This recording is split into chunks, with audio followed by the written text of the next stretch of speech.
वैसे इस दुनिया में लड़की होना ही जीवन को काफ़ी कठिन बना देता है। और जब आप दिखने में अच्छे ना हो, पढ़ाई लिखाई में भी अच्छे ना हो, तब सोचिए कठिनाई का लेवल क्या होता होगा। संध्या बचपन से ही पढ़ाई लिखाई में कमज़ोर थी। रंग उसका सांवला था, नाक नक्शा भी बाकी लड़कियों की तुलना में इतना खास न था। ऊपर से भगवान ने दांतों की बनावट भी टेढ़ी मेढ़ी दे दी थी। जब संध्या छोटी थी तो बचपन में स्कूल के बच्चे चिढ़ाते, बड़ी हुई तो गली मोहल्ले के लोग उसे देखकर मुंह फेर लिया करते। कोई भी उसका दोस्त बनने के लिए तैयार न था। उसके रिश्तेदार भी कुछ खास उसे भाव न दिया करते। बस एक उसकी माँ ही थी जिसे उसकी सूरत लुक से कोई फर्क नहीं पड़ता। माँ संध्या से और संध्या माँ से बेहद प्यार करते। दुनिया भर की आलोचनाओं को सहने की शक्ति थी माँ।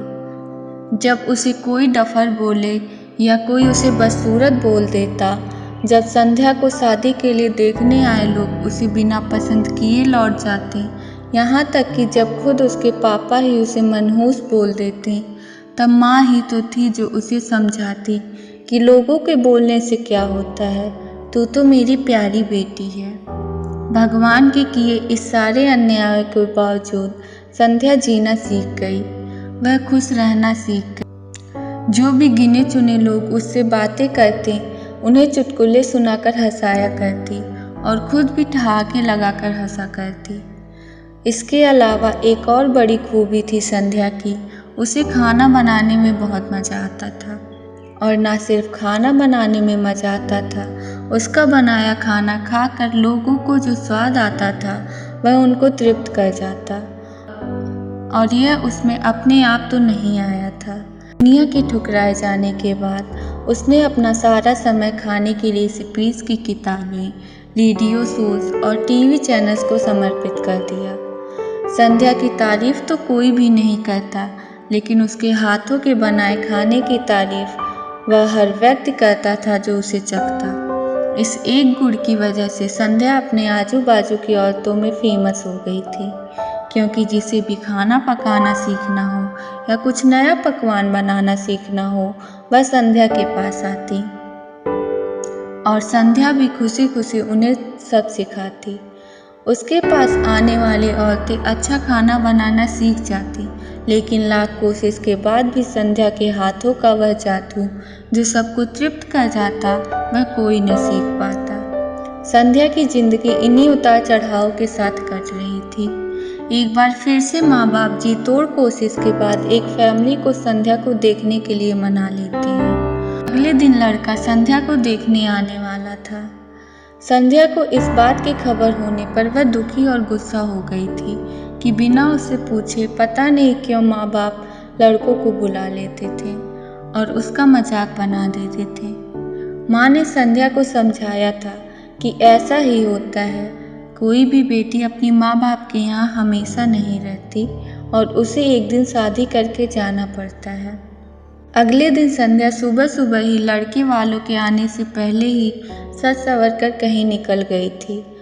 उस दिन लड़के वाले घर आकर माँ बाप को बहुत खरी खोटी सुना कर गए थे।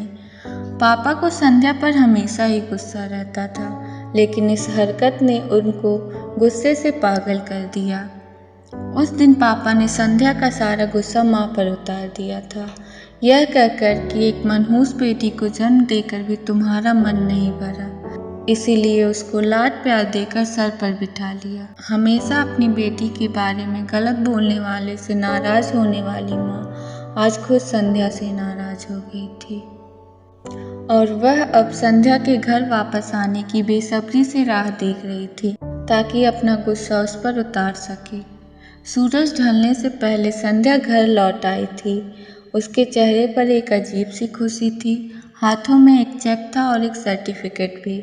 संध्या माँ से कुछ कहना चाहती थी, लेकिन इससे पहले कि संध्या अपने मुंह से एक शब्द भी कह पाती, माँ ने उसे खरी खोटी सुनाना शुरू कर दिया। गुस्से में माँ बोलते बोलते इतना कुछ बोल गई कि संध्या ने सपने में भी नहीं सोचा था। माँ ने कहा, बाकी सब लोग सही थे, तुम सचमुच मनहूस हो, तुम्हारी वजह से हर कोई परेशान है। अच्छा होता जो तुम पैदा होते ही मर जाती। यह दिन न देखना पड़ता हमें। गुस्से में बड़बड़ाती और सब्जियां काट रही माँ ने एक बार भी संध्या की तरफ नहीं देखा।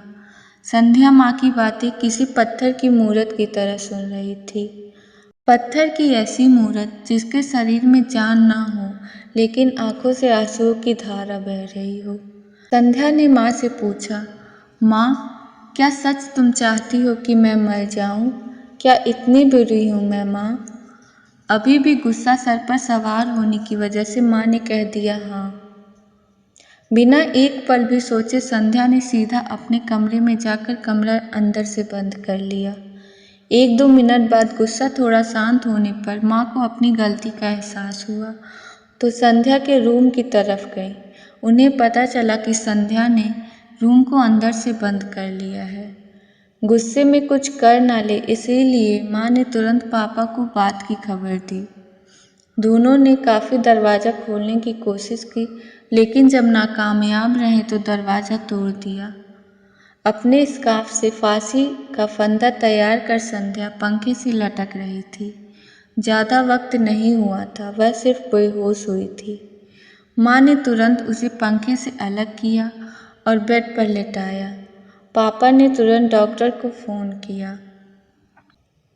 तब माँ का ध्यान बेहोश पड़ी संध्या के हाथ में पकड़ी एक चिट्ठी और पास ही में पड़े 5 लाख के चेक और 5 स्टार होटल में शेफ की नौकरी के लिए इन्फॉर्मेशन लेटर पर पड़ी, जो संध्या अपने साथ लाई थी। माँ और पापा ने वह चिट्ठी खोलकर पढ़ी जो उसने अभी अभी लिखी थी। चिट्ठी कुछ इस प्रकार थी। मम्मी और पापा, मैं जानती हूँ मेरे जन्म से लेकर आज तक के दिन तक मैंने ऐसा कुछ नहीं किया जिस पर आप गर्व कर सकें, लेकिन मैं आपको बताना चाहती थी कि मैं आज खाना पकाने के नेशनल लेवल कंपटीशन को जीत चुकी हूँ और यह 5 लाख का चेक मुझे प्रथम स्थान पर आने के लिए मिला था। जजेस को मेरा खाना इतना पसंद आया था कि उन्होंने मुझे एक बहुत बड़े होटल में बतौर मास्टर शेफ की नौकरी के लिए कन्फर्मेशन लेटर ही दे दिया था। पूरी दुनिया मेरे खिलाफ है, मुझे इस बात का कभी फर्क ही नहीं पड़ा। ना ही बाबूजी की कड़वी बातें मैंने अपने दिल पर ली थी, क्योंकि मैं जानती थी बाहर से सख्त दिखते मेरे बाबूजी अंदर से तो मुझे प्यार ही करते थे। प्यार ना करते होते तो बिना मांगे मुझे कपड़े, मिठाइयाँ, पटाखे ये सब ना ला कर देते। माँ के प्यार को कोई क्या बयां कर सकता है। मेरी माँ मेरे लिए मेरी सारी दुनिया थी। जब माँ मेरे साथ होती तो मुझे किसी बात की परवाह ना होती थी। मेरी माँ मेरी थी, इसीलिए मुझे किसी और की ज़रूरत ना थी। मेरी माँ मेरे साथ नहीं है तो मेरी दुनिया मेरे साथ नहीं है, इसीलिए मैं आज दुनिया को ही अलविदा कह जा रही हूँ। मैं जानती हूँ आपने कभी न कभी भगवान से यह दुआ ज़रूर मांगी होगी कि अगले जन्म मेरे जैसी औलाद ना मिले, लेकिन मैं हमेशा यह प्रार्थना करती थी कि अगले जन्म तो क्या, मेरे हर जन्म में मुझे आप जैसे ही माता पिता मिले। और आज भी यही प्रार्थना करके उसी भगवान के पास जा रही हूँ।